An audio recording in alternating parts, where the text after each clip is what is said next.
বাহরাইনের শেখ ইসা এলাকায় অবস্থিত একটি মার্কিন বিমান ঘাঁটিতে বড় ধরনের ড্রোন ও ক্ষেপণাস্ত্র হামলা চালিয়েছে ইরান। আজ মঙ্গলবার ইরানের Islamic revolutionary guards core IRGC এই হামলার দায় স্বীকার করে এবং মার্কিন ঘাঁটিটির প্রধান কমান্ড ও সদর দপ্তর ভবন ধ্বংসের দাবি জানায়। IRGCর পক্ষ থেকে জানানো হয়েছে, এই অভিযানে মোট 20টি ড্রোন এবং 3টি ব্যালিস্টিক ক্ষেপণাস্ত্র ব্যবহার করা হয়েছে।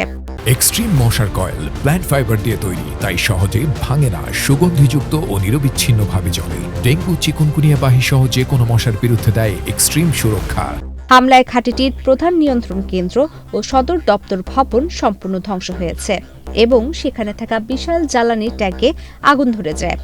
সামাজিক যোগাযোগ মাধ্যমে ছড়িয়ে পড়া ফুটেজে দূরবর্তী লক্ষ্যবস্তুতে রকেটের বিস্ফোরণ এবং ধোঁয়ার কুণ্ডলী উঠতে দেখা গেছে। এই হামলার নেপথ্যে রয়েছে গত 28 ফেব্রুয়ারি ইরানে মার্কিন ও ইসরায়েলি বাহিনীর চালানো একটি যৌথ সামরিক অভিযান।